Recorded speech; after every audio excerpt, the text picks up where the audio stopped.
भारत माता की वंदे वंदे।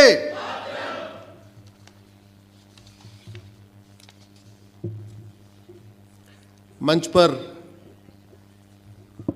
उपस्थित सभी सज्जन वृंदजन, गुरुदेव, सामने उपस्थित सभी भाइयों बहनों, सबको मैं प्रणाम करता हूँ, बच्चों को आशीर्वाद देता हूँ। बच्चे भी कई सारे आए हैं, बेटियां भी आई हैं। सबसे पहले तो मैं संस्था को धन्यवाद देता हूँ कि आपने मुझे बीकानेर बुलाया। मेरी बीकानेर की पहली यात्रा है और बीकानेर आके बीकानेर के बारे में सुनना, महाराजा गंगा सिंह जी के बारे में सुनना, राव बीका जी के बारे में सुनना, तो मैं सोच रहा था इतने महान विभूतियों के बारे में सीबीएसई बोर्ड वालों ने नहीं अपने इतिहास में लिखा, बात समझ में आती है। आईसीएसई बोर्ड वालों ने नहीं लिखा, बात समझ में आती है। ये राजस्थान बोर्ड की इतिहास की किताबों में इनका जिक्र क्यों नहीं हुआ? कम से कम राजस्थान बोर्ड की किताब में राव बीका जी, महाराजा गंगा सिंह जी, उन्होंने कितने बड़े बड़े काम किए, धर्म का काम किया, शासन दिया और किस तरीके से बीकानेर को डेवलप किया, कम से कम उनके बारे में तो पता होना चाहिए था। बाबर, हुमायूं, गजनी, गोरी सबके बारे में पढ़ा दिया, औरंगज़ेब के बारे में बता दिया, और हमने अपने इतने प्रतापी राजा, ऐसा मॉडल तो मैंने सुना नहीं है। मतलब मैं भी आश्चर्य था, मुझे भी बहुत सारी चीज़ें आज नहीं सुन के आई। तो ओम प्रकाश जी को मैं धन्यवाद देता हूँ और संस्था के श्यामा प्रसाद मुखर्जी स्मृति मंदिर के सभी सम्मानित सदस्यों को धन्यवाद देता हूँ। आज 26 नवंबर है। आज ही के दिन हमारा संविधान कंप्लीट हुआ था। हम लोग जब भी संविधान की बात आती है तो हम लोग बाबा साहब अम्बेडकर को सीधे मानते हैं कि संविधान निर्माता हैं। संविधान सभा में लगभग 300 लोग थे और वहाँ 9 सब कमेटीज़ बनाई गई थी और एक सब कमेटी के मुखिया डॉक्टर श्यामा प्रसाद मुखर्जी थे। और तो इसलिए संविधान के निर्माण में श्यामा प्रसाद जी का योगदान उतना ही था जितना बाबा साहब अम्बेडकर का था, किसी भी तरीके से कम नहीं था। लेकिन हम लोग, बहुत सारे लोग शायद जानते भी नहीं कि हाँ वो संविधान सभा में थे और वो भी संविधान निर्माता हैं। हम लोग आज़ादी की 75वीं वर्षगांठ मना रहे हैं और जैसा बताया गया कि मैंने इंजीनियरिंग छोड़ के इस प्रोफेशन को चुना, पैसा कमाने के लिए नहीं बल्कि भारत माता का कर्ज उतारने के लिए इस प्रोफेशन में मैं आया और सुप्रीम कोर्ट में वकालत शुरू किया। तो हम अगले जितनी देर हम बातचीत करेंगे वो एक तरफा नहीं होगा। मेरा निवेदन आप लोगों से है, जब भी मैं कुछ बोलूं तो आप उसको रिस्पांस करिएगा और इतना तेज रिस्पांस करिएगा कि आपकी आवाज़ इस माइक तक भी आ जाए, क्योंकि बाद में आपका वीडियो बहुत, तो कम से कम पता होना चाहिए कि बीकानेर के लोग कितनी तेज़ी के साथ रिस्पांस करते हैं। तो बोलने में कोई कमी मत करिएगा। हम लोग इस हॉल में बैठे हुए हैं, ये हॉल अच्छा है कि नहीं? जोर से बोलिए। इस हॉल को बनाने वाला मिस्त्री अच्छा या इस हॉल का बिल्डिंग मटेरियल अच्छा? दोनों ही अच्छे। और मिस्त्री और सीमेंट बालू, अगर मिस्त्री अच्छा होता और सीमेंट बालू घटिया होता तो यह हॉल अच्छा बन सकता था क्या? जोर से बोलिए। मेरे सामने डॉक्टर साहब बैठे हुए हैं। कहाँ हैं डॉक्टर साहब? दिखाई नहीं दे रहे। एक बार अभी मेरे सामने नजर आए थे आते हुए। ओझा जी, हाँ पीछे है। डॉक्टर साहब का मैं आज उनके उसमें गया था, वहाँ पे सब टेस्टिंग वगैरह होती है, एमआरआई वगैरह होती है। अब इनके यहाँ आप टेस्टिंग कराने जाओगे तो डॉक्टर साहब को देख के जाओगे या इनकी मशीन को देख के जाओगे? डॉक्टर साहब अच्छे हो, इनकी मशीन खराब हो, आप टेस्टिंग कराओगे, अपनी एमआरआई कराओगे? और एमआरआई मशीन अच्छी हो, डॉक्टर साहब नहीं अच्छे हो, आप कराओगे? जोर से बोलिए। तो डॉक्टर भी अच्छा होना चाहिए, उसकी मशीन भी अच्छी होनी चाहिए। होना चाहिए नहीं? बिल्डिंग में मिस्त्री भी अच्छा होना चाहिए, बिल्डिंग मटेरियल भी अच्छा होना चाहिए। आप सोचिएगा जरूर। आप किसी किसी के घर में ड्राइवर आपने रखा होगा, आपका ड्राइवर बहुत अच्छा हो, आपकी गाड़ी का इंजन खराब हो, आपकी यात्रा सुरक्षित हो सकती है क्या? जोर से बोलिए भाई। गाड़ी बहुत अच्छी हो, ड्राइवर खराब हो, यात्रा सुरक्षित हो सकती है? तो जिस तरीके से सुरक्षित यात्रा के लिए ड्राइवर भी अच्छा होना चाहिए और गाड़ी भी अच्छी होनी चाहिए, सड़क भी अच्छी होनी चाहिए, शरीर को स्वस्थ रखने के लिए डॉक्टर भी अच्छा होना चाहिए, दवा भी अच्छी होनी चाहिए, सुरक्षित घर बनाने के लिए मिस्त्री भी अच्छा होना चाहिए, बिल्डिंग मटेरियल भी अच्छा होना चाहिए, उसका नक्शा भी अच्छा होना चाहिए। ऐसे सुरक्षित राष्ट्र बनाने के लिए शासक अच्छा होना चाहिए, नियम कानून घटिया होना चाहिए, अच्छा होना चाहिए, और सोच भी अच्छी होनी चाहिए। जब शासक भी अच्छा होगा, उसकी सोच भी अच्छी होगी और नियम कानून भी अच्छा होगा, तब सुरक्षित राष्ट्र बनेगा। इन तीनों में से अगर कोई एक भी चीज कम होगी तो, यहां बहुत सारी बहनें बैठी हुई हैं, खाना भी बनाती होंगी। आपको खाना बनाना अच्छा आता हो, आपका तेल मसाला खराब हो, खाना अच्छा बनेगा क्या? बोलिए जरा। तो यानी खाना बनाना भी अच्छा आना चाहिए और तेल मसाला भी अच्छा होना चाहिए, सब्जी भी अच्छी होनी चाहिए। तेल मसाला बहुत अच्छा हो, सब्जी बहुत अच्छी हो, खाना अच्छा बनाने का मन न हो, तब भी खाना नहीं बनेगा। तो यानी खाना बनाने का मन भी अच्छा होना चाहिए, खाना बनाना आना भी चाहिए, और सब्जी मसाला तेल सब कुछ अच्छा होना चाहिए, फिर अच्छा खाना बनेगा। दुर्भाग्यवश पिछले 75 वर्षों में हम अच्छा डॉक्टर तो तलाशते रहे, डॉक्टर ढूंढते रहे, हर 5 साल पे नया नया डॉक्टर बदलते भी रहे, लेकिन डॉक्टर कौन सी दवा दे रहे हैं हमने उस पर चर्चा ही नहीं किया।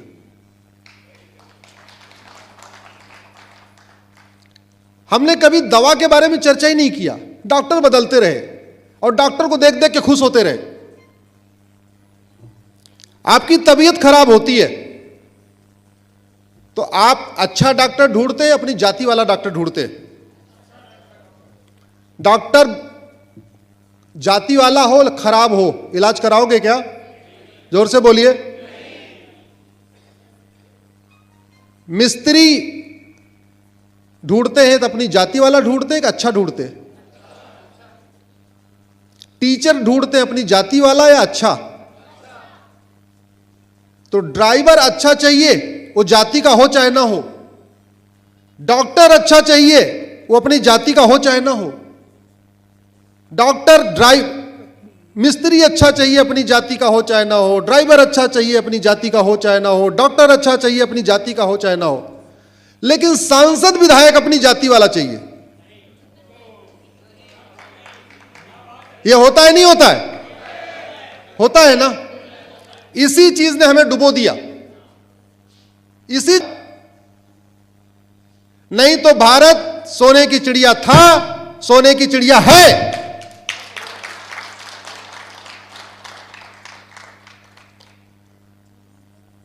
मैं बार बार कहता हूं, आज की डेट में अगर कोई प्रॉब्लम है तो हमें उसका रूट काज समझना पड़ेगा। अगर कोई बीमारी है और वो बीमारी अमेरिका में नहीं है, सिंगापुर में नहीं है, फ्रांस में नहीं है, जापान में नहीं है, लेकिन भारत में है, तो 3-4 चीजें हो सकती हैं और बीमारी खत्म भी नहीं हो रही है। तो एक, या तो हमारा डॉक्टर खराब है, या दवा खराब है, या तो बीमारी लाइलाज है, या तो डॉक्टर बीमारी ठीक नहीं करना चाहता। अब उत्तर तभी दे जब मैं पूछूं, नहीं तो थोड़ा सीक्वेंस खराब हो जाएगा। तो अगर लाइलाज होती तो जो बीमारी भारत में है वो Singapore, America, France, London, Mishra ji आए हुए लंदन से, वहां भी होनी चाहिए थी। लेकिन कोई बीमारी भारत में है और कुछ और देशों में नहीं है, इसका मतलब लाइलाज तो नहीं है। और भारत में है वो बरकरार नहीं है बल्कि बढ़ भी रही है। तो दो ही चीज गड़बड़ है, या तो डॉक्टर ठीक नहीं है या तो दवा ठीक नहीं है। दुर्भाग्यवश मैंने फिर कहा, ड्राइवर अच्छा चाहिए, मिस्त्री अच्छा चाहिए, प्लम्बर अच्छा चाहिए, कंडक्टर अच्छा चाहिए, हर चीज में बेस्ट क्वालिटी चाहिए, टीचर अच्छा चाहिए। बच्चों को एडमिशन कराते समय नहीं देखते कि टीचर हमारे जाति वाला है कि अच्छा, मतलब अच्छा वाला, वो हमारी जाति का हो चाहे ना हो, अच्छा होना चाहिए, हमारे बच्चे फर्स्ट आने चाहिए, 99% हमारे बच्चों को मार्क आना चाहिए, ऐसा टीचर हो वहीं मैं ट्यूशन पढ़वाऊंगा, वो हमारी जाति का हो चाहे ना हो। लेकिन जब हमारी बात आती है तो हम हर चीज बेस्ट ढूंढते हैं, लेकिन जब देश की बात आती है तो हम जाति पे आ जाते हैं, पार्टी पे आ जाते हैं। भैया एक चीज समझ लीजिए, जब तक इस देश का नियम कानून अच्छा नहीं होगा तब तक न भारत में राम राज्य आएगा, न भारत सोने की चिड़िया बनेगी, न भारत में भ्रष्टाचार कम होगा, न भारत में अपराध कम होगा, न भारत में घूसखोरी कम होगी, न जमाखोरी कम होगी, न कालाबाजारी कम होगी, न मिलावटखोरी कम होगी, न नशा तस्करी कम होगी, न मानव तस्करी कम होगी, न नक्सलवाद कम होगा, न माओवाद कम होगा, न जिहाद कम होगा, न मिशनरियों का धर्म, कुछ भी कम नहीं होगा। क्यों? क्योंकि भारत में राजतंत्र नहीं है, भारत में है लोकतंत्र। जहां राजतंत्र हो वहां राजा अच्छा होगा, तंत्र अच्छा होगा। जैसा राजा बिहेवियर करेगा वैसे प्रजा बिहेवियर करेगी जहां राजतंत्र होगा। लेकिन जहां लोकतंत्र होगा, जहां कानून का राज होगा, वहां कानून अच्छा होगा तब राज अच्छा होगा।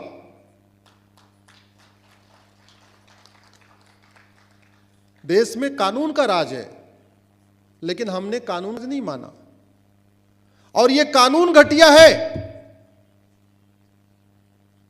कि यहां सर तन से जुदा के नारे भी लगते हैं, और नारे नहीं लगते, सर तन से जुदा भी होता है। चाइना में क्यों नहीं होता? कभी आपने सुना चीन में कोई सर तन से जुदा का नारा लगाया? सिंगापुर में सुना आपने? जापान में सुना? फ्रांस में सुना? फ्रांस में तो कर किया है। सठे साठ्यम समाचरेत,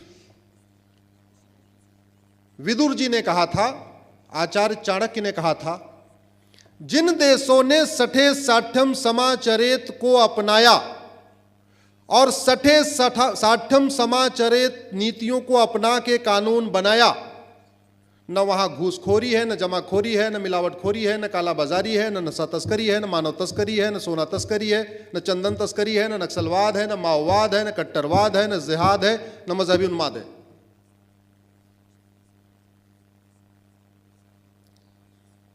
सठे साठ्यम समाचरित भारत का ही दर्शन है गुरुदेव, और भारत में ही नहीं अपनाया, इसीलिए सब कुछ है यहां पे। अब एक बात हम और पूछते हैं आपसे, सुबह से शाम तक मैं कहूं सरदर्द है, सरदर्द है, सरदर्द है, सरदर्द है, सरदर्द है, सरदर्द है, सरदर्द बढ़ेगा या घटेगा? तो सरदर्द पे चर्चा करने से सरदर्द खत्म क्या करना होगा? दवा लेनी होगी। अब दवा अच्छे डॉक्टर से, अपने जाति वाले से,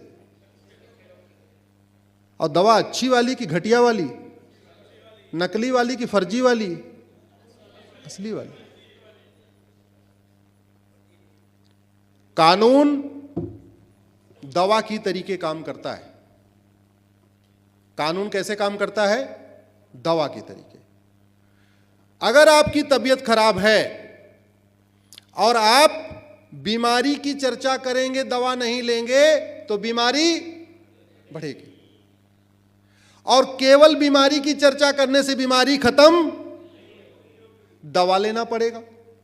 दवा अच्छी होगी तो बीमारी, और दवा घटिया होगी तो बीमारी बढ़ेगी। ऐसे ही कानून अच्छा होगा तो बीमारी घटेगी, कानून अच्छा नहीं होगा तो बीमारी। इसलिए मैं बार बार कहता हूं, हमने पूरी 75 साल तक डॉक्टर तलाशते रहे। राजस्थान का डॉक्टर कौन हो, बिहार का डॉक्टर कौन हो, पूरे देश का डॉक्टर कौन हो, doctor doctor doctor doctor doctor.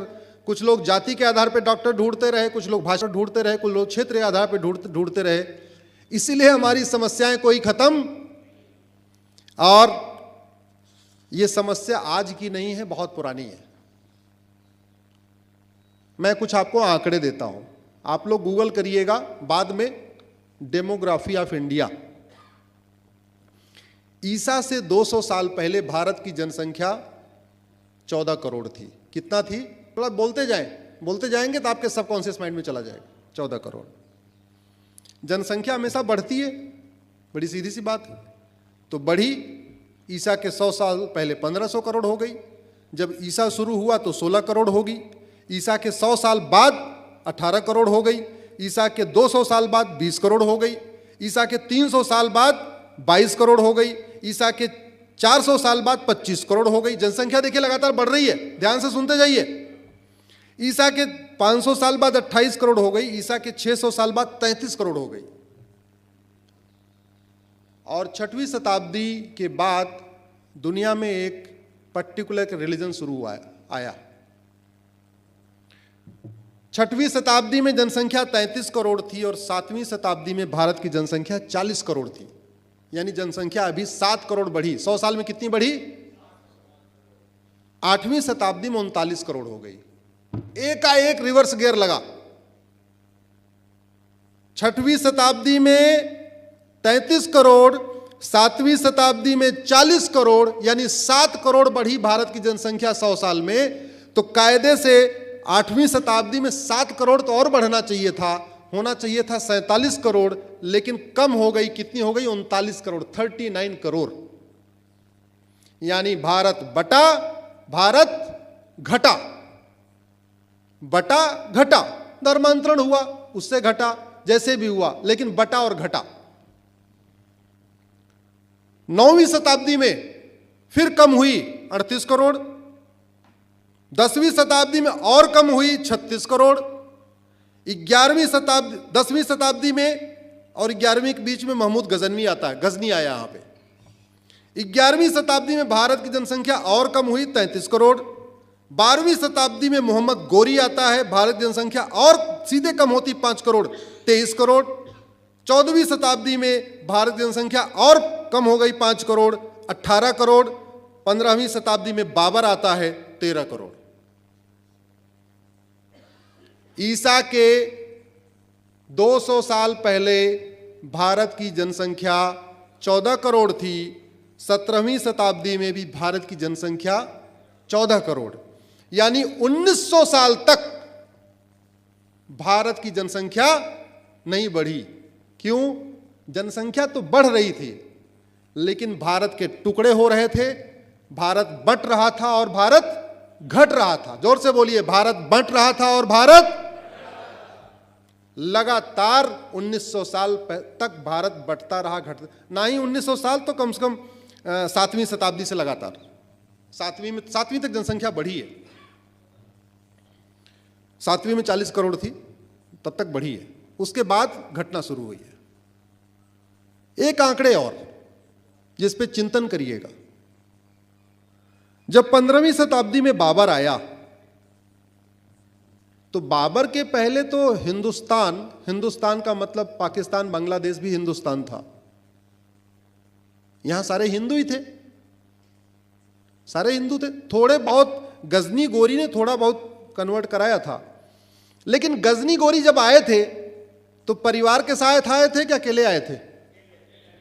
सैनिक तो अकेले ही चलता है, परिवार के साथ थोड़ी चलता है। हमारे सैनिक कश्मीर के बॉर्डर पे जो तैनात हैं वो फैमिली लेके थोड़ी गए हुए हैं, अकेले जाते हैं यहां से।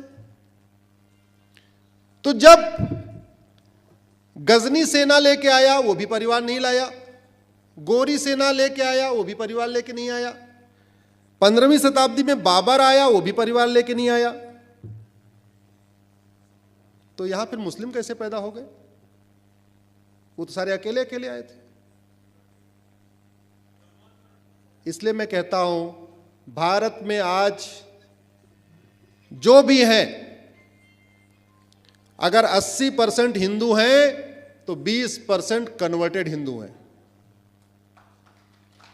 80% हिंदू हैं और 20% कन्वर्टेड हिंदू हैं।